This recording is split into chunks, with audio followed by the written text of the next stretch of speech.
Ce podcast vous est présenté par FrenchWeb.co. FrenchWeb.co, c'est une offre simple de site internet clé en main. Le point fort de FrenchWeb, c'est le respect de votre budget et de votre planning. Retrouvez notre offre sur www.frenchweb.co.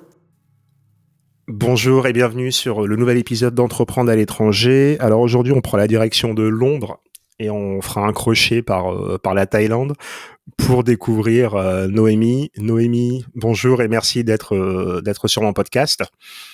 Comme d'habitude, je vais te laisser te présenter, nous dire qui tu es, ce que tu fais, où tu es, même si je l'ai déjà dit, et puis on va attaquer cet échange. Bonjour, merci de me recevoir. Alors, c'est mon premier podcast, je suis très excitée, un peu de stress, mais ça va. Oui, je suis Noémie, chasseuse de tête sur Londres. Je m'occupe de recruter des commerciaux dans la vente de software et tout ce qui est tech. Donc, je vis entre Londres et Phuket, donc c'est plutôt pas mal comme balance. Là, je suis en train de monter mon business entrepreneuriat, tout ce qui est marketing pour recruteurs, donc sur Londres. Et voilà. Merci.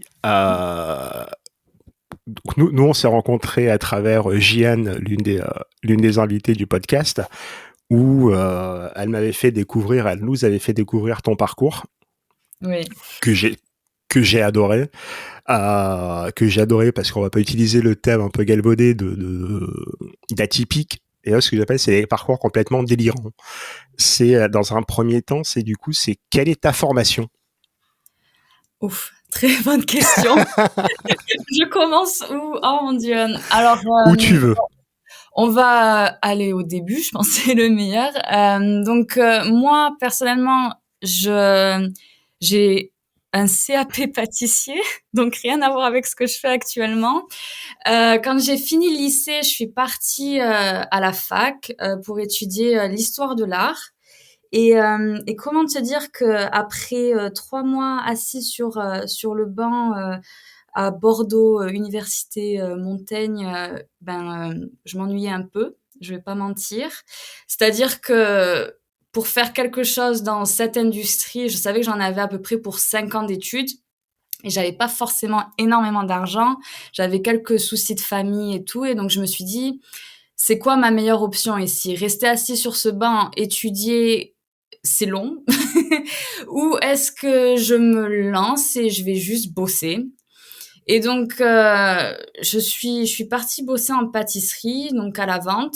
Et puis, on m'a offert l'opportunité de faire un CAP en pâtisserie que j'ai pris d'ailleurs. Et donc, je commence l'apprentissage.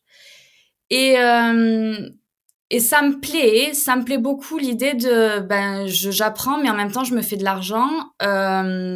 J'ai l'opportunité de faire des heures sup, ce qui fait que au lieu de me faire tu vois, un petit salaire de CAP, je me fais quand même beaucoup d'argent pour juste un CAP. Et donc ça me permet, tu vois, d'avoir de gagner mon indépendance, de me payer mon permis, de m'acheter une voiture. Donc je suis assez contente. Sauf que l'apprentissage se passe pas super bien. Et donc, j'ai quelques soucis avec mon chef, donc un peu d'harcèlement, c'est compliqué. Et puis, pareil, beaucoup de réflexions et je me dis: «Mais, OK, c'est quoi ton avenir dans ce milieu-là?» C'est-à-dire que si tu restes en France et que tu continues, sur cette lancée, avant d'être chef, il va falloir quand même pas mal d'années, et le fait d'avoir un chef au-dessus de moi, ça passe pas, tu vois? Moi, je suis très bonne employée, mais c'est vrai que le facteur humain, là, ça passait pas. Et donc, je finis mon contrat et puis quelqu'un me parle d'une formation en Italie pour apprendre à faire des glaces. Et donc, gelato à l'italienne. Et donc, cette formation, elle existe en français et en anglais. Et moi, je sais que je veux pas bosser en France. Donc, je me dis, je vais la prendre en anglais. Et comme ça, on va voir, peut-être que je rencontrerai un employeur, tu vois, sur place. Et donc, je pars en Italie et la loi de l'attraction, Le premier jour, je suis assise dans cette salle de classe pour apprendre à faire les glaces et je suis assise à côté d'un mec qui vient de Hong Kong, qui est cantonais et il me dit ah t'es française, tu fais de la pâtisserie, j'ai besoin de quelqu'un, est-ce que tu veux que je t'embauche? Et puis moi je Le suis là, premier jour. le premier jour, j'ai 20 ans, j'ai 20 ans, non, est-ce que j'ai 20 ans? Oui, à l'époque j'ai 20 ans, j'ai juste 1 an et demi, 2 ans d'expérience, tu vois, et il me dit ouais, je veux que tu viennes bosser avec moi, je t'embauche. Puis moi je suis là, non. Je lui dis je veux pas faire de la pâtisserie, non, là je suis en train d'apprendre à faire des glaces. Et il me dit ah mais non, mais moi il me faut un pâtissier, il me faut un chef pâtissier et tout, c'est pour gérer tout le labo et tout. Puis moi je suis là, non, je veux faire des glaces. Et donc les semaines passent et puis au moment en fait lui il devait partir une semaine avant la fin de la formation. Et il me dit bon écoute, si tu veux, tu viens et tu t'occupes de gérer le labo. T'as pas à faire de la pâtisserie. Par contre, tu peux faire des glaces, mais il faut juste que tu gères le labo. Et moi, je suis là, ok, il n'y a pas de souci. Donc, me voilà partie à Hong Kong. Donc, j'arrive à Hong Kong. C'est-à-dire que je viens du Pays Basque, tu vois. Donc, la différence entre ma petite ville, mon petit Anglet de Bayonne, Biarritz, et Hong Kong où c'est la grande ville, ça fait très bizarre. Très, très bizarre.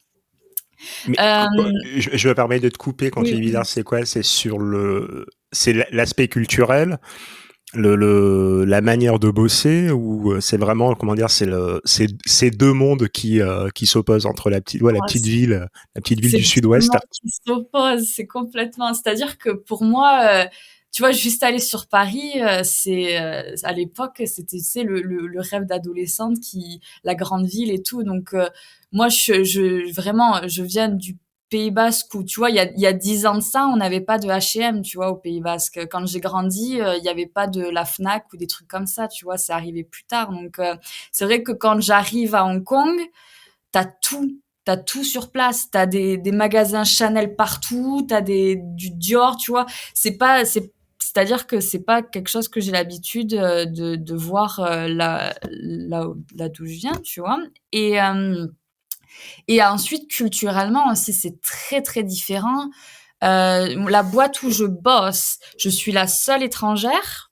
Donc l'adaptation, il faut vraiment s'adapter. C'est-à-dire que t'as pas vraiment le choix parce que euh, c'est-à-dire que si demain tu te pointes dans une boîte française, ben tu vas te faire de la façon française.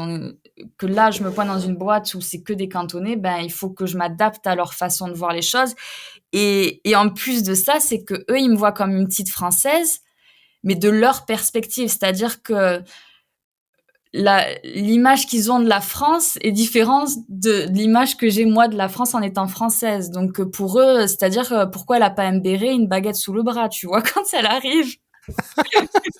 C'est cliché, mais c'est la vérité. C'est-à-dire que pour eux, attends, tu viens pas de Paris, comment ça se fait?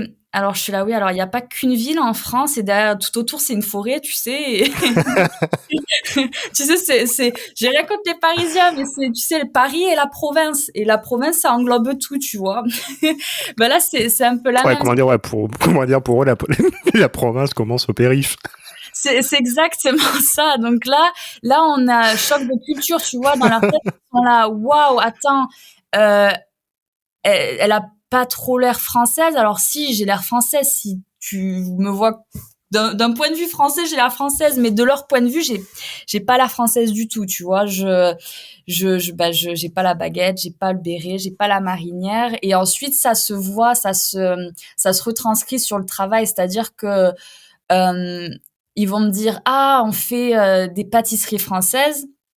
Tu essaies les pâtisseries et puis pour moi c'est pas des pâtisseries françaises, tu vois, mais dans leur tête c'est français. Et donc derrière, quand par exemple ils veulent développer des nouveaux produits, ils vont dire fais-moi quelque chose de très français. Donc tu leur fais quelque chose de très français, sauf qu'ils aiment pas. C'est-à-dire tu leur présentes, ils sont là ah mais on n'aime pas, mais qu'est-ce que tu nous fais là, c'est pas français. Et donc, derrière, t'apprends que, j'ai appris sur le tard, tu vois, j'ai 20 ans, j'ai aucune idée de ce que c'est un marché, de faire des recherches, tu vois, sur le marché.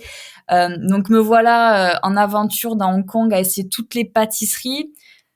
Très horrible comme moment, manger plein de gâteaux, tu vois. Mais donc je fais toutes les pâtisseries de Hong Kong pour voir un peu justement ce qu'est leur perspective de la pâtisserie française, parce qu'ils ne jurent que par ça, ce côté, tu sais, c'est l'idée du luxe, de l'excellence et tout. Donc je comprends un peu ce qu'ils attendent.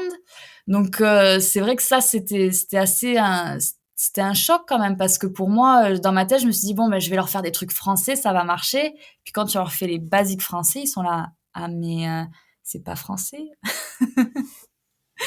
Donc donc ça fait partie, ouais, des différences. Ensuite aussi, ce qui était assez perturbant, c'est que je suis arrivée et vu que je bosse qu'avec des étrangers, ben c'est très difficile de s'intégrer. Donc au final, je me suis retrouvée à faire des événements où tu sais tu vas rencontrer des expatriés. Donc tu restes très cloisonné dans OK, je suis expatrié français, et c'est très compliqué de se mélanger avec justement les Cantonais, avec les Chinois, avec tout le monde. C'est très cloisonné. Donc au final, je restais qu'avec des Français, et moi personnellement, mon idée de partir à l'étranger, c'était pour justement avoir ce mélange culturel et pour découvrir de nouvelles choses, et pas juste pour rester avec les mêmes personnes que j'ai à la maison, tu vois. J'ai rien contre les Français, hein. Mais c'était vraiment ce côté où on reste entre nous, et puis tu vois, ça pour moi c'était perturbant, oui, parce que dans ma tête j'étais là, je vais me faire plein d'amis cantonais, puis on va faire des trucs différents, tu vois, on va aller manger dans des restaurants ou quoi, et à la fin je finissais, j'allais manger des crêpes, tu vois. Il y a la crêperie à Hong Kong, je fais coucou. Mais tu restes, tu vois, tu sors pas trop des sentiers battus. Donc c'est vrai que ça faisait partie aussi un peu des changements, et et donc ouais, changement au niveau culturel, le business aussi, manière de faire du business complètement différente. C'est-à-dire que la négociation, ils vivent que pour ça là-bas. C'est-à-dire que je crois qu'il a commencé, je me souviens plus exactement le salaire qu'il m'avait présenté, mais je crois qu'il me dit, oui, on va te payer 800 € par mois pour faire ce que tu fais. Il commence à 800 €, et moi là, j'étais là, mais qu'est-ce qu'il me dit? Tu vois, 800 € sur Hong Kong. Enfin, si tu peux te payer, Tu je sais pas tiens moi, la semaine. même pas. C'est-à-dire, tu tiens la semaine dans la rue peut-être, mais et donc moi là, je suis là en mode, mais mon Dieu. Et c'est vrai que j'avais mon parrain en fait qui vend des produits en Europe qui viennent de Hong Kong, et donc il m'explique comment ça marche un peu. Il me dit, ah non mais t'inquiète pas, ils commencent toujours de toute façon avec ils vont te proposer le prix le plus petit, et tu vas dire mais c'est du n'importe quoi, et ils vont te sortir les violons et tout en te disant mais tu vas nous faire fermer l'entreprise si tu demandes plus et tout.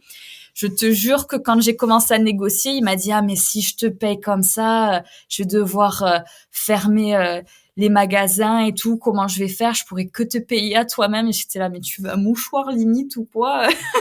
C'était vraiment très très différent. Et puis au final, ça t'apprend énormément sur toi-même, et comment prendre les choses en main. C'est-à-dire tu t'adaptes, et puis en même temps tu dois avoir la confiance en toi de te dire, attends, non, il faut que je demande ce salaire-là, et derrière, comme ça, je sais que le travail qu'on me demande, je peux le faire avec la paix d'esprit, de me dire je peux payer pour tout derrière, tu vois. Je vais pas vivre avec un salaire de misère à Hong Kong, tu vois. Et donc voilà, Hong Kong, j'y suis restée pour 1 an, et puis après j'avais quelques problèmes de visa, et donc j'ai dû rentrer. Et puis je dois t'avouer que quand tu bosses à Hong Kong, qui est en train de devenir la Chine, tu t'évites de faire n'importe quoi avec les visas.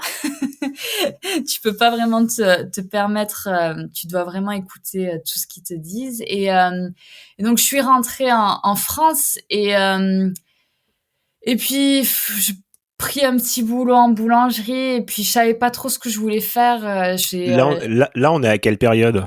J'ai, j'ai 21, 22. Et on est en quelle année à ce moment-là? Attends, je te dis ça. Je sors c'est très compliqué de se souvenir des dates quand même. Je sais pas si c'est comme moi ou. Donc là, on est en 2018. D'accord. Donc on est en 2018. Et donc là, je bosse en boulangerie et puis je me dis ouais, ok, j'ai bossé à Hong Kong, c'était une très bonne expérience, mais en même temps, tu vois, c'est pas l'endroit où j'aimerais rester pour toujours, pour bosser plus longtemps. Ça me correspond pas tellement, tu vois. Et puis je me dis bah tiens, je vais envoyer un message à l'école en Italie de glace et puis on va voir, peut-être qu'ils ont quelque chose à m'offrir, tu vois. Et puis je reçois un message et justement il y a un businessman en Angleterre qui veut ouvrir des glaciers en Cornouailles. Et puis il m'envoie donc un mail et il me dit je suis sûre que tu vas adorer là où on est parce que ça ressemble vraiment au Pays Basque, mais c'est on va dire le Pays Basque anglais. Alors je suis là oh là où c'est que je m'aventure et tout. Donc je pars en Angleterre et puis là pareil, je bosse à peu près un an et demi. Et non, c'était juste un an ouais, là-bas. Et puis, tu vois, c'est pareil. Ça me plaît ce que je fais, mais derrière, ça va pas assez vite pour moi. C'est-à-dire que il y a beaucoup d'idées. Ce patron que j'ai, en fait, il a juste besoin de quelqu'un qui dirige les cafés et les glaciers pour lui, parce que lui, il a une boîte d'éoliennes. Et donc lui, c'est plus un investissement, on va dire loisir, tu sais.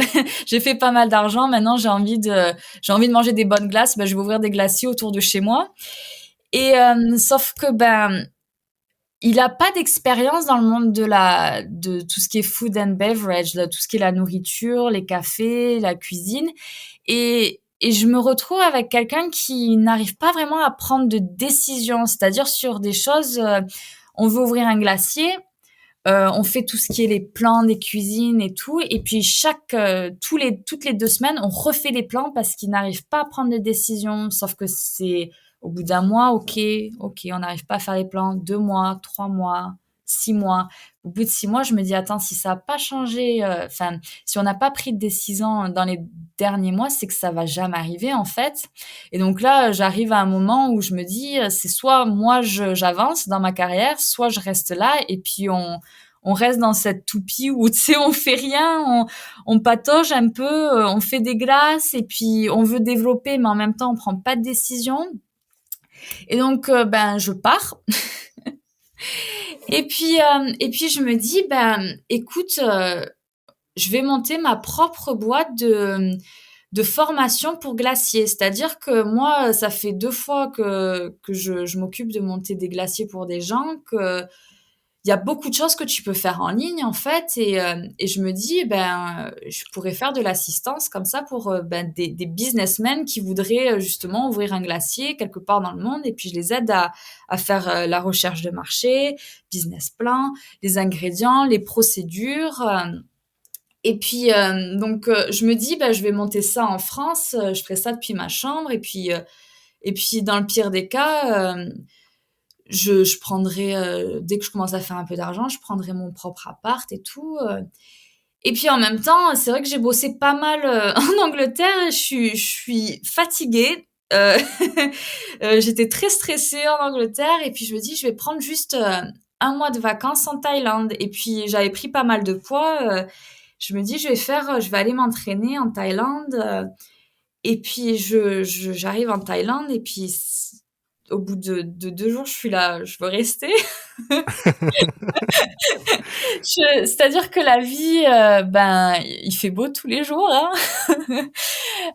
Tu peux t'entraîner tous les jours. La nourriture n'est pas chère. La vie n'est pas chère là-bas. Et puis, je me rends compte que pour un peu moins de 1 000 € par mois, tu peux vivre très très bien. C'est-à-dire que tu as un appart à toi, tu as la piscine, tu manges tous les jours à l'extérieur parce que c'est pas vraiment dans la culture de cuisiner chez toi, donc tu manges à l'extérieur, tu peux t'entraîner et tu peux avoir ton scooter pour avoir ton indépendance, te déplacer. Et puis tu vois, je me dis, mais attends, ça vaudrait pas plus le coup de faire ça en remote en fait à l'étranger, plutôt que de rester en France où je vais faire ça depuis ma chambre, je vais me prendre la tête avec ma famille. Je me dis, tu vois, est-ce que ça vaudrait pas plus le coup? Je me lance et tout. Et donc, pareil, donc je suis en Thaïlande, j'essaie de trouver des clients. Puis j'ai aucune expérience. Je patauge aussi un peu dans la semoule ici. Et puis ça marche pas trop ce truc de glace parce que au final, je sais pas du tout comment offrir mes services. C'est-à-dire que j'ai aucune notion de comment présenter mon offre, comment, tu sais, faire les discovery calls. Et puis, une fois que c'est fait, il faut fermer la vente. J'ai aucune idée. Et au final, je me retrouve toujours avec les mêmes discussions. C'est des hommes qui me disent, mais si tu veux, tu peux juste venir en vacances chez nous. Et puis, je suis là en mode, mais non, c'est pas du tout ça que je suis en train d'offrir. C'est des formations. Puis, j'ai vraiment du mal. Et puis, pendant que je suis en Thaïlande, je prends des cours en ligne pour apprendre à faire tout ce qui est digital marketing et puis en fait je commence à faire du troc comme on appelle et c'est-à-dire que je te gère ton compte Instagram en échange j'ai la nourriture gratuite, tu vois, je te gère ton compte Instagram, tu me files l'entraînement gratuit et puis en fait comme ça je commence à vivre sans dépenser d'argent, tu vois. Sauf que il y a un moment donné où ça commence à sonner un peu comme de la charité, tu vois. Et le truc, c'est que la charité, ça paye pas pour tout non plus. Et pareil, tu vois, je me retrouve où j'arrive pas à demander de l'argent aux gens. C'est-à-dire que j'ai des gens qui viennent vers moi qui me disent oui, je voudrais monter ça, ma boîte en ligne, blablabla. Puis moi, je suis super enthousiaste. Je vois vraiment l'opportunité, je vois que les gens peuvent réussir et donc je me dis je vais les aider, sauf que j'aide mais je me fais pas payer, donc à la fin je me retrouve où j'ai donné de mon temps mais derrière j'ai rien, c'est-à-dire que je me retrouve j'ai pas de salaire, j'ai pas grand-chose, tu vois, sauf que ça marche pas vraiment comme ça et puis au bout d'un moment je me dis bon je vais juste retourner sur Londres parce que la cuisine me manque. Je vois bien qu'ici je suis pas vraiment au point niveau business. J'ai envie de me rapprocher aussi de ma famille parce que c'est vrai que la Thaïlande c'est cool et tout mais bon c'est quand même assez loin pour se déplacer et tout et j'ai pas mal de gens dans ma famille qui étaient malades. Donc, c'est vrai que pour moi, je me dis, je vais retourner en Europe. Et puis, j'ai une opportunité qui s'offre à moi d'aller bosser dans un glacier à Londres et de gérer leur labo. Puis, je me dis, attends, j'ai toujours voulu vivre à Londres. Ça tombe bien. Tu vois, le chapitre Thaïlande vient un peu à sa fin. Je vais partir à Londres. J'arrive à Londres, je crois, le 10 mars. J'arrive à Londres le 10 mars 2020. 2020 et donc si Ouais. si tu Ça sent le Covid. donc si tu rentres dans la chronologie, voilà, je suis arrivée 2 semaines avant le confinement et en fait je commence une semaine donc j'arrive le 10 et je crois que je commence 7 jours après et puis le premier jour j'ai le patron qui me dit oui, viens t'asseoir dans la salle de réunion. Et puis moi je me dis ouais, c'est tu sais la réunion du premier jour où on te parle et tout. Tu sais c'est un peu comme le premier jour à l'école, tu fais jamais vraiment de travail. Et donc moi j'arrive dans la salle de réunion et puis là on me dit oui bon alors parce qu'ils sont tous italiens, ils me disent oui l'Italie tu sais ça fait plusieurs semaines déjà qu'il y a le confinement, c'est-à-dire que ben là dans 3 semaines on n'a plus d'ingrédients parce qu'il y a plus de livraison depuis l'Italie. Euh, tu vas voir que le confinement va arriver en Angleterre, donc ben dernière arrivée, ben on va pas te garder quoi. Première partie quoi. Première partie. Donc là, je dois t'avouer que je mords mes joues. J'ai envie de pleurer, hurler, détruire, brûler le labo. Non, je dis pas ça, mais je suis limite dans ma tête. Je suis là. Attends, je viens juste de partir de Thaïlande. Je respire, oxygène. C'est vraiment. J'ose à peine imaginer l'angoisse et l'état d'énervement. Et puis c'est surtout que j'ai rien sur place, c'est-à-dire que je vis chez quelqu'un sur le canapé parce que tu vois dans ma tête je m'étais dit OK, attends, je vais me trouver, je sais à peu près, tu sais j'ai l'habitude de m'installer dans un nouvel endroit donc je sais comment ça se passe, c'est-à-dire que tu veux pouvoir commencer à bosser une fois que le boulot c'est bien, tu sais que tu t'es organisé, tu peux commencer à regarder pour vivre quelque part et comme ça tu sais un peu tu t'organises, tu vois, de cette façon-là. Et puis là, dans ma tête, je suis là, attends, tous mes plans sont en train de tomber à l'eau. Et puis, tu sais, ce sentiment que tu as dans l'estomac quand c'est comme si le sol tombait un peu en dessous de tes pieds, enfin, s'effondrait. Et puis, je garde ma tête, tu vois, et puis il y a un des employés qui avait l'air super sympa, qui me regarde par la fenêtre de la salle de réunion, qui me fait un pouce, tu sais, en mode ça va. Puis moi je suis là, ça va. En fait, pas du tout. Pas du tout. C'est de l'intérieur, tu convulses. Et donc ils sont gentils, tu vois, ils me disent ouais, alors on va juste te payer 9 livres de l'heure ou 9 livres 30 de l'heure. Donc déjà le salaire d'un coup a diminué. Et puis si tu veux, tu peux juste bosser jusqu'à ce qu'il y ait le confinement. Hein. Alors moi là dans ma tête, je suis là, attends, je vais pas apprendre toutes les procédures. C'est vraiment c'est chaud le début quand tu commences à bosser en cuisine. Tu sais, tu dois t'adapter à toutes les procédures où tout est rangé. Enfin, puis je me dis dans ma tête, attends, je vais pas faire tout ça pour me faire virer dans une semaine. Ça vaut peut-être plus le coup pour moi là de dire ok merci, c'était super sympa de vous rencontrer, mais je vais essayer de trouver quelque chose d'autre. Donc me voilà partie dans la nature, hein. Donc essayer de trouver quelque chose, sauf que le compte à rebours du lockdown, du confinement, se fait sentir. Donc je ne trouve rien forcément. Je me dis attends, je vais aller bosser en boulangerie ou en boutique de pâtisserie parce que c'est quand même assez facile pour quand t'es français de bosser dans ce milieu-là. Sauf que le confinement arrive, tout est fermé, donc je peux pas bosser en boulangerie. Et donc je suis en panique, je vis avec mes économies, sauf que je me dis attends, les économies ça va aller, mais il y a un moment donné où ça n'ira plus. Les frontières ferment et puis là je suis en panique. Et puis c'est une période qui est très bizarre parce que tu vois, il y a plein de gens qui m'ont dit ouais mais pourquoi t'es pas rentrée en France et tout. Mais tu sais, on nous disait tous mais dans une semaine c'est fini.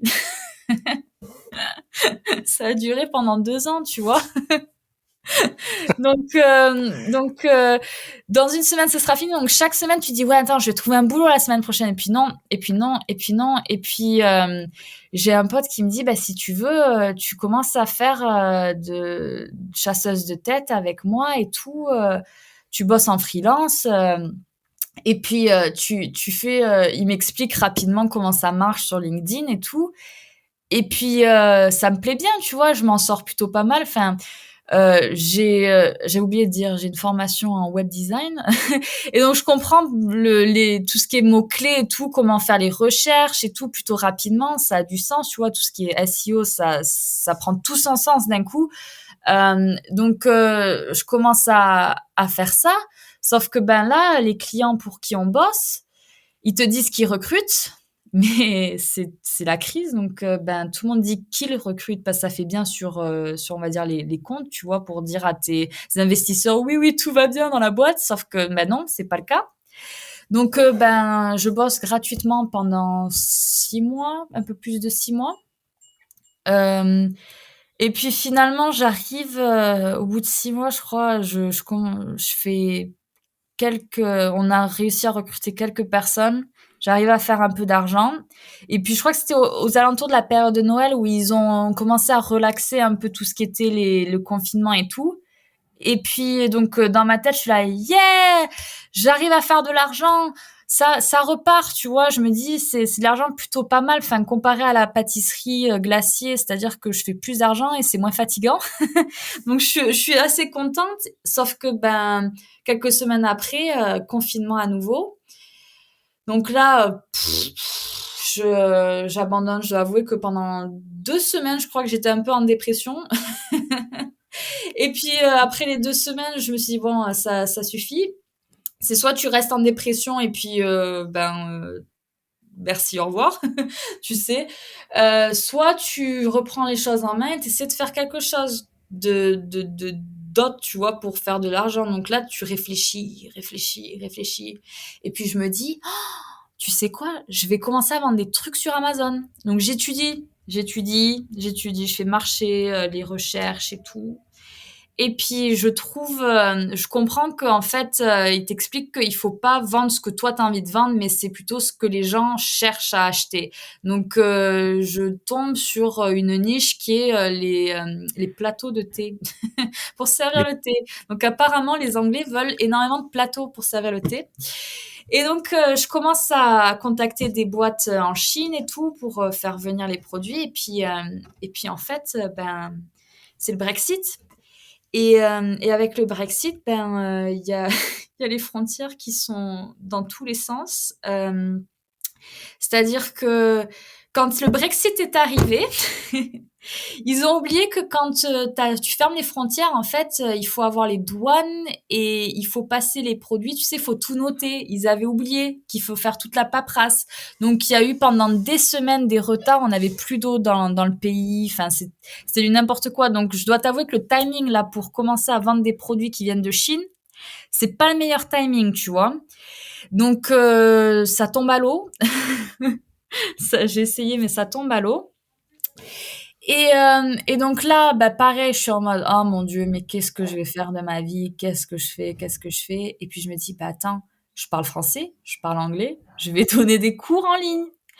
Et donc je tombe sur une plateforme qui s'occupe en fait, tu t'inscris sur la plateforme, il s'occupe de trouver des étudiants. Et donc je commence à apprendre l'anglais au français et le français aux anglais. Et donc là honnêtement, ça m'a sauvé la vie, je dois avouer, parce que c'était, c'est-à-dire que j'ai de l'argent pour payer, enfin les factures et tout, et en fait, ça me plaît quand même pas mal parce que ça me permet de parler français. Bah, je vis H24 avec des Anglais, donc c'est vrai que tu penses en anglais, tout est anglais, anglais, anglais, donc c'est vrai que c'est assez cool. Et puis d'avoir des étudiants qui viennent du lycée et tout, ça te rappelle un peu ta jeunesse. Et donc me voilà à donner des cours en ligne. Et puis mon pote qui bosse en recrutement me dit ah, le marché repart, lâche les étudiants, lâche le tutoring et reviens bosser avec moi en freelance et tout. Puis moi, je suis honnêtement, après Covid, je suis assez en, comment dire, j'essaie de vraiment faire attention à ce que je fais parce que tout peut disparaître du jour au lendemain, tu vois. Et puis, et donc je commence à faire les deux en même temps, donc tutoring et chasseuse de tête. Et puis l'argent commence à rentrer. Et donc là, je me dis, ok, mes petits étudiants, ça tombe bien, c'est l'été. Merci, hein, c'était cool d'avoir étudié et tout avec vous. Mais là, Mais moi, j'y vais, quoi. faut que je fasse un peu plus d'argent quand même. Donc voilà, repartie chasseuse de tête. Et puis Et puis, pareil, en fait, toute l'industrie a vraiment changé pendant Covid. C'est-à-dire que on est passé, je parle de mon expérience en Angleterre. Je peux pas vraiment dire pour ce qui se passe en France, mais je sais qu'en Angleterre, avant Covid, si par exemple pour tout ce qui est industrie software, donc tout ce qui est sales, business development, manager, tout ça, tu trouvais à peu près 80 très bons candidats sur les job boards, tout ce qui est Indeed, alors en Angleterre c'est Reed, CV Libraries, sauf que bah, après Covid, bah, t'as plus un seul candidat sur ces sites. Donc tu te dis mais où ils sont? Où sont tous les petits candidats? Et puis tout le monde commence à vraiment embaucher là, toutes les boîtes de software, elles ont reçu des investissements, vu que ça a accéléré. Toutes les entreprises à vraiment aller en ligne, ben t'as tout le monde qui embauche et donc on a énormément d'opportunités, sauf que ben les candidats ils ont tous disparu de ces sites-là. Et puis ben moi je dis à la personne avec qui je travaille, je lui dis mais ils sont tous sur LinkedIn. Ils sont tous sur LinkedIn. Tout le monde poste sur LinkedIn. Tout le monde a LinkedIn ouvert toute la journée, même si tu postes pas, même si tu t'es pas vraiment actif. T'as LinkedIn qui est ouvert, tu vois. Et donc, je me dis, ben, on va juste faire pur chasseur de tête et on va juste racoler sur LinkedIn. Donc là, actuellement, mon job, c'est de racoler des gens sur LinkedIn. Et donc, là, actuellement, mon boulot à moi, c'est d'envoyer des emails à des centaines de personnes et de leur trouver des boulots s'ils sont intéressés. Et, en fait, pareil, l'approche, je l'ai vraiment, c'est-à-dire que je sais je sais qu'il y a des gens qui envoient, tu as des automatisations, désolée, je sais plus trop. Je me mélange un peu les mots des fois entre français et anglais. Automatisation, automatisme. Automatisme, en fait, tout ce qui est software où tu peux envoyer des messages à 1000 personnes, par exemple, en même temps. Sauf que ben, quand tu fais ça, c'est un peu comme envoyer une bouteille à la mer, tu sais, ben, t'as peut-être quelqu'un qui va attraper ta bouteille, mais ce sera pas la bonne personne. Sauf que moi, ce que je fais vraiment, c'est que notre approche est vraiment différente. C'est-à-dire que je vais envoyer un message à 100 personnes par jour, mais je sais que ces 100 personnes, elles vont être intéressées par l'opportunité que j'ai. Et chaque message va être personnalisé d'une manière où t'as le facteur humain, c'est-à-dire que c'est pas comme si je te parlais, je suis un robot et tout derrière tu me réponds comme un robot. Non, on essaie de vraiment, la priorité c'est la personnalité, c'est vraiment de trouver un match, c'est-à-dire que tu te sens, il y a de la valeur dans notre travail. Et en fait, ben, tu te rends compte que on est l'une, je sais pas pour tout le monde, mais je sais que avec les clients avec qui on bosse, ils nous disent, vous êtes les seuls à nous trouver des candidats. C'est-à-dire que la façon dont vous travaillez, vous avez vraiment trouvé une façon d'aborder les gens qui marche parce que même les candidats nous disent au téléphone, c'est-à-dire que le marketing que vous faites, ça nous donne envie de répondre. Enfin, on reçoit des messages tous les jours de chasseurs de tête. On répond pas parce que c'est toujours le même message bateau, tu sais, la même offre, le même. Des fois, enfin, personnellement, je reçois des messages des fois de chasseurs de tête et je comprends même pas ce qu'il y a écrit dans le message. Et je suis obligée de leur dire bon les gars, c'est mon boulot d'aborder les gens sur LinkedIn. Il y a un problème dans votre message ici parce que je comprends même pas de quoi vous parlez. Et donc c'est là où nous on fait la différence, c'est-à-dire que on est très ouvert, très clair dans notre offre, c'est-à-dire que il y a toujours le salaire. Il y a toujours le job spec, la description attachée dans le message. Comme ça, tu as vraiment accès à toutes les informations et tu peux vraiment nous dire oui ou non et personne ne perd son temps. C'est-à-dire qu'il n'y a pas de mystère et ça, c'est vraiment quelque chose que je déteste. C'est alors oui, on vient vous aborder pour un job dans une boîte, blablabla. Et puis ça dure pendant des heures et puis tu passes des coups de téléphone. Non, on est efficace. On envoie juste un message, ça te plaît pas, on passe à la prochaine étape et voilà. Et on essaie de faire la même chose avec les clients pour éviter de faire perdre son temps au candidat. C'est-à-dire que si le candidat plaît au client, ben on s'assure qu'ils aillent en finale et qu'ils aient une offre, quoi. C'est pas juste ah on sait pas, on vous répondra dans 3 semaines. Ça c'est hors de question avec nous. Voilà. Je pense Du que coup, je suis arrivée jusqu'à maintenant là à peu près. comment dire, j'ai une question notamment par rapport à cette approche. C'est est-ce que tu repères des offres d'emploi et tu soumets un candidat à cette boîte, ou c'est les entreprises qui te contactent pour leur trouver un candidat, ou c'est un Alors mélange des deux? Alors non, non, non. Nous, ce qu'on fait, c'est-à-dire que moi, personnellement, là, je suis en train de développer mon business comme ça. C'est-à-dire que là, actuellement, j'ai qu'un client avec qui je travaille comme ça. C'est-à-dire que moi, je travaille avec une agence donc de recrutement. Cette agence de recrutement a des clients. Ces clients ont des opportunités. Donc le client va dire il nous faut quatre commerciaux sciences humaines, par exemple, vendre des softwares sciences humaines. Moi, derrière, j'ai mon client qui me dit, oui, alors, est-ce que tu peux me booker des calls, mon Dieu, désolé, me réserver des coups de téléphone avec, par exemple, 10 candidats par jour pour cette industrie, cette niche-là, blablabla. Moi, je saute sur LinkedIn, j'envoie des messages à plusieurs candidats qui matchent avec cette opportunité. Je réserve le rendez-vous dans le calendrier de l'agence. L'agence prend le coup de téléphone et derrière, ça marche ou ça marche pas et ils envoient au client. Et en fait, le client se retrouve à avoir un candidat qui est déjà au courant de l'entreprise, qui a déjà fait, tu sais, ce premier coup de téléphone avec les ressources humaines, tu vois. Nous, on fait ça. C'est-à-dire qu'il va directement parler avec le manager de l'équipe, tu vois. J'espère que j'ai répondu à ta question. Non, non, non, non, non. Tu réponds à ma question, mais du coup, est-ce que est-ce qu'il y a de la concurrence sur LinkedIn? Alors, il y a énormément de concurrence, mais je dois avouer que la concurrence ne sait pas trop ce qu'elle fait, en fait, sur LinkedIn. C'est-à-dire que il faut que tu te rends compte qu'il y a des boîtes qui font du recrutement depuis 20 ans. Pendant 19 ans, ils ont été habitués à faire du recrutement d'une certaine façon. Et puis d'un coup, tu as la crise qui arrive. Tu vois, c'est un peu comme après 2008, tout a changé. Tu vois, pour les commerciaux, par exemple, avant, juste un coup de téléphone, tu pouvais faire une vente. Que après la crise, il fallait 4 coups de téléphone, par exemple, avant que tu puisses fermer cette vente.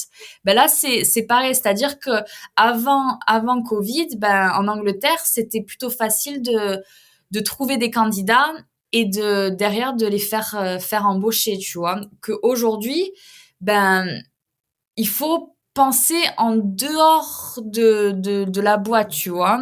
Et donc, il y a de la concurrence, mais la façon de contacter les gens est pas forcément la meilleure. Et de là, le résultat n'est pas le meilleur non plus. Et donc, tu retrouves énormément de gens qui font du phishing, tu vois. Donc, envoyer 1000 messages qui ne sont pas personnalisés et qui, derrière, ils vont peut-être rattraper 5 personnes, tu vois, et ces 5 personnes ne seront pas forcément qualifiées pour l'opportunité. Sauf que nous, on prend le problème dans un autre sens, c'est-à-dire qu'on part de l'humain et on match avec l'opportunité. Voilà.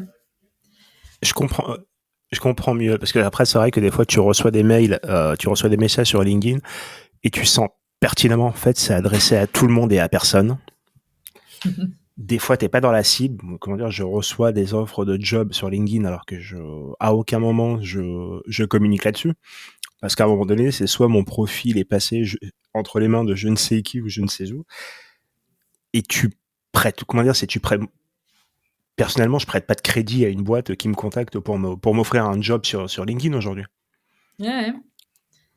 C'est Euh, c'est ça le problème. Et puis moi, ça m'a vraiment choquée aussi parce que je recevais des messages comme ça de recruteurs, tu vois. Et puis, et puis comme je te disais, tu reçois des messages où ça va d'un salaire à 20 000 livres par an à un salaire à plus de 100 000. Donc déjà, je suis là, attends, mais comment tu recherches le candidat idéal? Je comprends pas là. Si hier j'ai reçu un message à 20 000 et aujourd'hui je reçois à 100 000, il y a un problème parce que c'est quand même une très grosse différence entre les deux salaires. Et ensuite tu reçois des messages ou je les appelle les recruteurs du mystère, tu vois, ils font du mystère, c'est tout dans le suspense, tu sais pas trop ce qu'ils veulent, c'est pas clair du tout, c'est-à-dire le message, tu n'as aucune idée de ce qu'ils sont en train de faire, ce qu'ils sont en train de t'offrir. Alors moi, je suis chasseuse de tête, donc je me doute qu'on est en train d'essayer de me recruter pour quelque chose, mais c'est vrai que c'est très très mauvais message. Et donc nous, c'est là qu'on essaie de faire la différence, c'est-à-dire que si demain je te contacte pour une opportunité, c'est que j'ai trouvé ton profil, j'ai recherché ton profil. C'est-à-dire, c'est un peu comme quand tu commences un business, tu sais, tu fais ta recherche de marché, tu essaies de trouver ton client idéal. Ouais.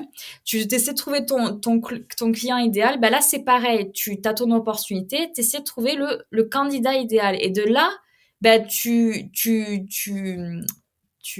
regroupes des mots-clés, tu regroupes la localisation, tout ça. Et donc après, tu cherches sur l'outil de LinkedIn.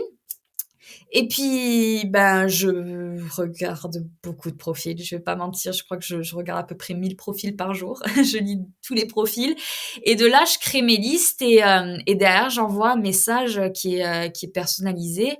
Et, euh, et, et ça marche très bien comme ça. C'est-à-dire que, ben, je sais que là, par exemple, on travaille avec un client qui est aux États-Unis. Par exemple, l'année dernière, il voulait ouvrir le marché anglais et il fallait qu'on embauche, je crois, 8 personnes. En un mois, on a trouvé les 8 personnes. Ça nous a pris 2 semaines pour trouver les personnes et les 2 dernières semaines, c'était la procédure de recrutement. Et c'était hyper niche en plus. C'était software, sciences humaines. Et il devait avoir de l'expérience sur certains marchés, genre japonais, des trucs, tu vois, qui sortent un peu de l'ordinaire. Et on les a trouvés parce que justement, LinkedIn, c'est un outil qui est génial pour faire ça. Et puis le fait de vraiment personnaliser et de pas se noyer dans des milliers de profils et envoyer des milliers de messages. Et puis au final, d'ailleurs, tu vas peut-être aussi avoir plein de réponses et puis tu vas noyer derrière les ressources humaines de la boîte et ça marche pas, tu vois. C'est mieux nous, ce qu'on essaie de faire, c'est juste d'envoyer 2 CV par jour au manager. Et on sait que à la fin de la semaine, il aura vu 10 CV. Et de là, on sait que tu as la moitié qui va se faire embaucher, tu vois. Et personne n'a perdu son temps. Personne n'a perdu son temps. Et le manager, au moins, il n'a pas passé sa vie à essayer de recruter quelqu'un quand il est mieux à essayer de faire de l'argent, tu vois. Et du coup, moi j'ai plein d'autres questions. Aujourd'hui, est-ce que tu te vois faire autre chose?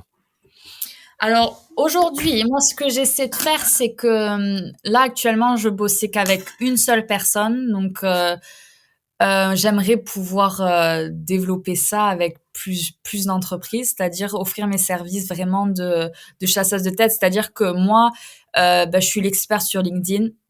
Tu as besoin de plusieurs types de candidats assez niches, je les trouve pour toi. Et toi, t'as pas grand-chose à faire, c'est-à-dire que je te mets dans ton calendrier le rendez-vous avec le candidat et derrière toi, tu t'en occupes. Mais j'ai une formule, c'est-à-dire que je sais que sur 20 candidats, il y en a 15 qui vont partir en interview et il y en a 10 qui se font embaucher. Donc, je sais que je fais perdre personne son temps et que mes leads, elles sont vraiment solides, tu vois. Je sais que personne ne perd son temps et que c'est-à-dire que c'est comme les leads marketing pour des commerciaux, en fait. Sauf que mes leads sont vraiment de qualité.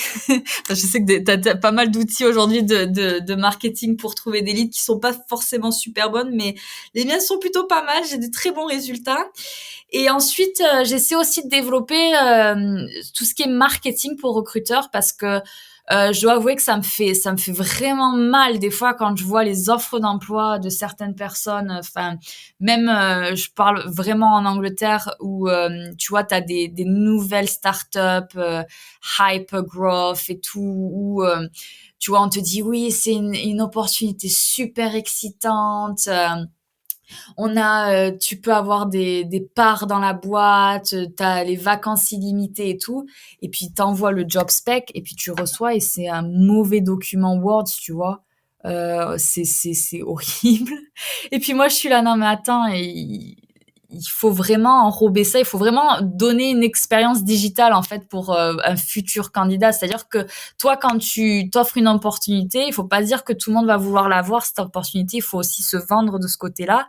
Et donc c'est vrai que là actuellement, j'essaie de développer ça. Donc marketing pour recruteurs, tout ce qui est contenu. Tout ce qui est description, job description, aussi la façon d'envoyer des messages sur LinkedIn, apprendre aux gens à envoyer de meilleurs messages, à être plus naturel, plus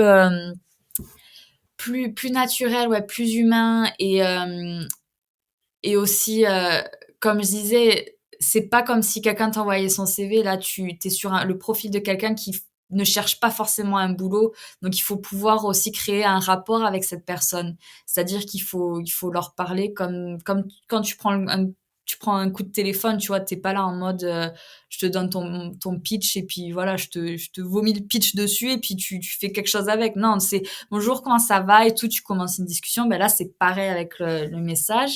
Et tout ce qui est LinkedIn optimisation, parce que ben aujourd'hui, si ton profil LinkedIn il est pas optimisé, c'est un peu comme si tu te pointais à une réunion d'entreprise en jogging, tu vois. Tu vas la faire ta réunion, mais c'est vrai que l'intention elle est pas vraiment là, tu vois. Du coup, maintenant, comment dire, l'une de mes dernières questions, on arrive vers la fin du podcast, c'est maintenant tu dis que tu as dit au début vouloir t'installer entre l'Angleterre et la Thaïlande. Est-ce qu'à un moment donné, dans tes projets, tu envisages de retourner en France? Alors, pas de... Alors non, je pense pas. Désolée, je sais pas si je dois... C'est pas une question piège, hein. Il n'y a pas de bonne ou de mauvaise réponse. C'est pas une question piège, mais. Je vais refaire mon j'avoue, passeport, j'essaie d'avoir la bonne réponse. elle a tendance à déstabiliser celle-là. Ouais, non, c'est vrai que c'est drôle parce que la dernière fois, je parlais avec quelqu'un justement qui me demandait qui posait la même question et c'est vrai que là, actuellement, dans la dynamique que j'ai, non. C'est-à-dire que il faudrait d'ailleurs que je rentre juste pour voir ma famille et c'est vrai que c'est l'état d'esprit en France. Il y a énormément d'avantages en France. Je suis pas là à cracher dans la soupe du tout. Pour avoir vécu un peu en Thaïlande, tu vois, j'ai vraiment conscience de énormément d'avantages qu'on a avec tout ce qui est, par exemple, la sécurité sociale, tu vois, tout ce qui est Pôle emploi, parce que si demain tu perds ton job, il y a toujours quelque chose qui t'aide, tu vois. Si tu fais ça en Thaïlande, ben bon courage. Donc c'est vrai que tout ce côté-là, oui, la France, c'est. Mais pour le reste, là actuellement, non. Je pense pas. Je suis dans une relation en plus avec un Anglais, donc je Londres, c'est vraiment l'endroit où actuellement, pour tout ce qui est boulot, c'est les opportunités, ça me plaît, c'est vraiment dynamique. Et avoir la balance, c'est-à-dire j'ai eu une petite épiphanie quand j'étais en Thaïlande. J'étais là, pourquoi je devrais choisir entre la Thaïlande et l'Angleterre? Et c'est vrai que la Thaïlande, c'est le côté plus, on va dire, relax, digital nomade, tu vois, où tu peux lever un peu le pied et profiter de la vie parce que c'est vrai que quand je bossais par exemple en pâtisserie, j'avais pas du tout cet équilibre. C'était bosser et puis au bout d'un moment, ben quand tu fais que ça, c'est vrai que bah, tu finis en burn-out et tout ça.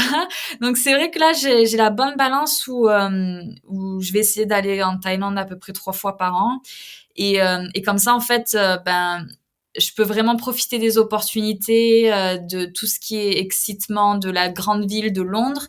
Et en même temps, quand j'ai besoin un peu de relax et tout, ben j'ai déjà mes fondations en Thaïlande et je peux aller là-bas pour bosser à distance et puis profiter de la vie, m'entraîner, tout ça, tu vois. Et du coup, je vais te poser la dernière question qui est si tu as un conseil à donner à quelqu'un qui souhaite s'expatrier, immigrer dans un autre pays, et créer son business ou même simplement travailler? Quels seraient le ou les conseils? Alors, il y en a plein. Pour tout ce qui est de travailler, c'est vrai que quand tu pars à l'étranger, en fait, tu te rends compte qu'il y a énormément d'opportunités pour les Français, par exemple. C'est des choses qui sont assez recherchées. On va dire le français en général est signe de qualité, de bonne éducation et de tout ça. Donc c'est vrai que c'est plutôt facile de trouver du travail à l'étranger. Enfin, personnellement, je sais que ça a toujours été plutôt simple. Ensuite, pour monter sa boîte, honnêtement, là, j'ai fait les démarches pour ne plus être freelance et pour avoir monté ma propre boîte de marketing sur Londres. Ça m'a pris exactement une journée de monter ma boîte. Donc, entre ouvrir la boîte officiellement avec le gouvernement anglais, donc Limited Company, euh, ouvrir le compte bancaire, je crois que c'était à peu près tout, acheter le nom de domaine et tout. Ça m'a pris donc une journée. Il y a énormément de support financier, on va dire. C'est-à-dire que si tu veux trouver des aides financières d'investissement et tout, c'est assez facile. Et je sais que Londres, pour ça, c'est quand même assez magique parce que tu vois, tu as tout ce qui est les bureaux de Google et tout, où ils te proposent, si tu as une startup, tu es en train de monter ta boîte, tu peux avoir l'accès à des bureaux gratuitement. Tu vois, il y a énormément d'aide et de support. Donc, pour ça, je sais que si demain, si demain je devais refaire tout à zéro, c'est vrai que ouais, je le ferais quand même toujours à l'étranger parce que juste la mentalité aussi, c'est en France, quand tu veux commencer, te lancer dans l'entrepreneuriat, en plus en étant jeune, de suite tu te prends des murs de jugement et de ouais non mais attends, il faut déjà que tu fasses de l'expérience, il faut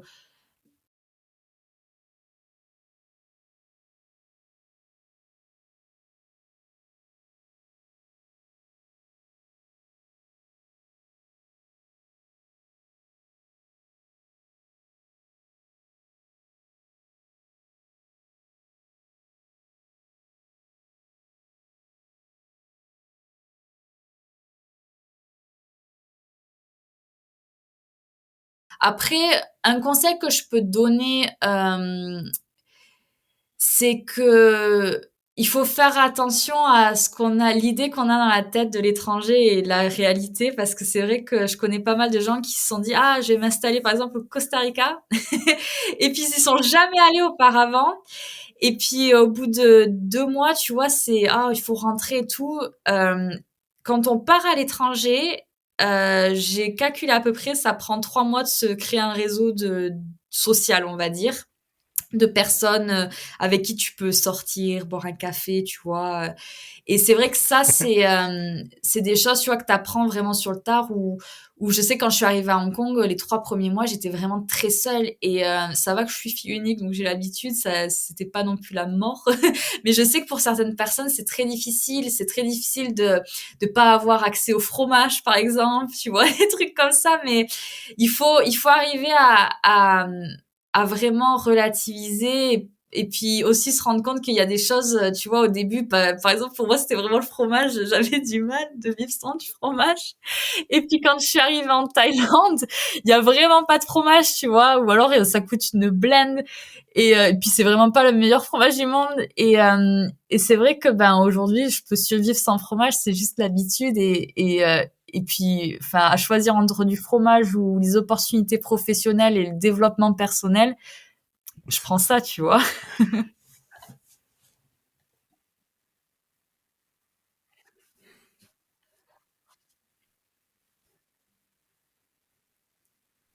Ah oui, oui, je sais plus son nom, oui, je vois.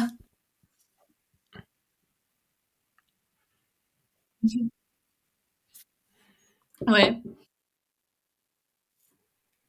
Ça me ouais, rappelle, comment dire, j'ai tendance à oublier son nom. C'est le type qui a animé ou qui anime encore l'émission J'irai dormir chez vous. On est d'accord. Non, voilà, non, non, voilà, ouais. c'est le type à la chemise rouge. Et en fait, c'est un passionné de café et, C'est euh, ça, et il était fumeur.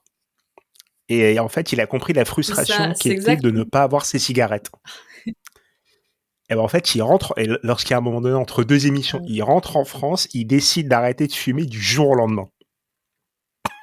Il dit, bah, en fait, c'est la frustration que j'ai eue sur sur cette courte période, en fait, m'a permis d'apprécier mes voyages par la suite.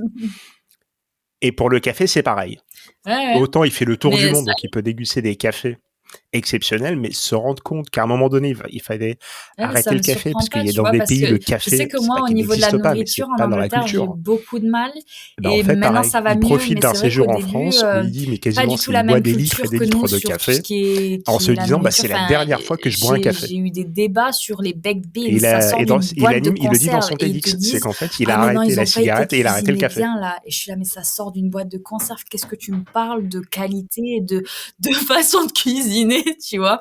Et c'est vrai que c'est là que tu t'apprends sur les perspectives, c'est-à-dire que là, tous mes cours de philo du lycée, ça prend tout son sens d'un coup, parce que je suis là, attends, on est la perspective, c'est super important. Et tu vois, maintenant j'en rigole parce que c'est vrai qu'au début j'étais vraiment un peu, on va dire, très française, tu sais, dans le sens où oui, on est un peu meilleur que vous parce qu'on fait ça comme ça, mais au final c'est pas vrai. On est tous pareils. On a tous nos petits trucs comme ça. Quand on est à l'étranger, il faut avoir les baked beans, il faut avoir le croissant, la cigarette, le café.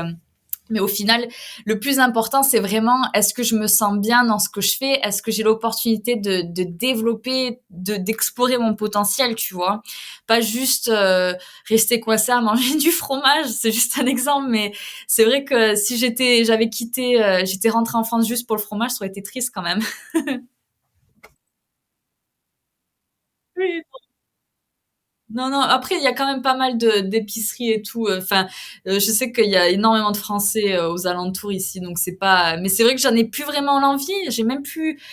Tu sais quoi, non, c'est plus comme avant où j'avais vraiment besoin de ma soirée fromage Ouais, toutes les 2 tu semaines. peux t'en faire expédier. Mais bon, après, je garantis pas la qualité, hein. Voilà. Je sais. C'est ça.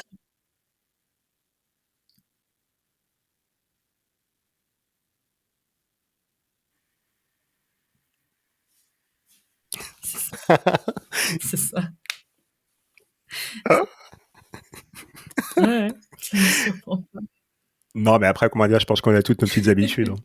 Mais après, des fois, ce qui est marrant, c'est qu'en fait, le fait de voyager ou de vivre à l'étranger, ça t'enlève des envies parce que tu goûtes le produit et C'est ça. il a pas la même saveur. Il a pas le même goût d'un pays à l'autre. Moi, je sais qu'il y a des trucs que j'ai arrêté de manger. Non, Parce qu'un jour, tu les goûtes, tu dis, en fait, c'est dégueulasse. c'est En fait, ça. non, c'est, comment dire, Mais je crois la que matière c'est première un truc, vient pas du ça même fait partie de pays, notre fait pas la même, éducation. Tu sais, t'as pas la même en France, météo, on est très t'as pas les mêmes tourné tout ce conditions qui de est conservation. nourriture, culture, Et en fait, tu une vois, fois tout que tu ce qui est rentres la en France, tu dis, mode bon, bah, ça, aussi. je vais Je sais qu'il arrêter. y avait des choses, enfin, moi, en Angleterre, je me laisse aller. Enfin, il y a des trucs que je mets des Comment dire, pantalons de toutes les couleurs, tu vois, alors je qu'en pense qu'on a France, je tous nos sais que je petits ferais vices jamais. alimentaires Mais qui font que... c'est juste dans notre éducation et puis ça te permet vachement de réfléchir et de refléter un peu sur qui tu es, tu vois, parce qu'au final, tu te dis, c'est exactement ça, c'est exactement ça. Et puis, non, moi, j'adore. Enfin, personnellement, quand tu me dis, est-ce que tu vas rentrer en France? Je pense pas. Et je pense qu'aujourd'hui, si je devais retourner en France, je pense pas que ça marcherait super bien pour moi là actuellement parce que Ouais, tu t'exprimes autrement. j'ai vu le monde, tu vois. Je suis allée brouter l'herbe verte et puis elle est pas mal l'herbe à l'étranger, donc. C'est pour ça, là, je veux vraiment pouvoir explorer tout ce qui est, toutes les possibilités. Et puis peut-être quand je serai un peu plus âgée, peut-être si j'ai des enfants un jour et tout, oui, mais même là, je sais pas, parce que pour mes enfants, je voudrais la même chose, tu vois, avoir cette opportunité de voyager et de découvrir le monde plutôt que de rester au même endroit, tu vois.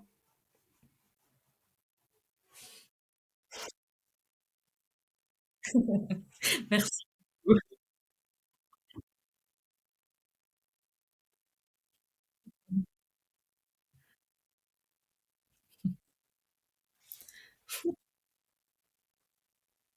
Il fait très beau aujourd'hui. Il fait presque Bah chaud, écoute, on va finir sur ces belles presque. paroles. Noémie, je te remercie. Merci d'avoir partagé, du coup, toi, J'ai dit ça. ton parcours, ta vie, ton histoire au micro du podcast. Que te souhaiter déjà une belle Merci. météo à Londres. Ah oui, non, je Au rentrerai mois de en mars, France c'est juste un pour mythe. ça, d'ailleurs. Oui, pas de souci.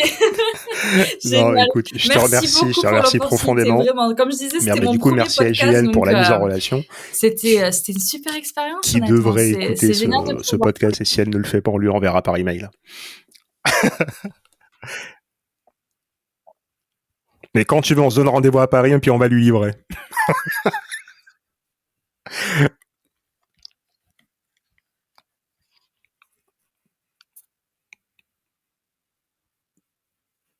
Écoute, j'espère qu'il y en aura d'autres. Et je t'en prie, et je te dis à bientôt. Merci à toutes et à tous d'être restés jusqu'à la fin de cet épisode. Je vous dis, le prochain épisode, c'est dans 2 semaines. Prenez soin de vous et à bientôt. Au revoir.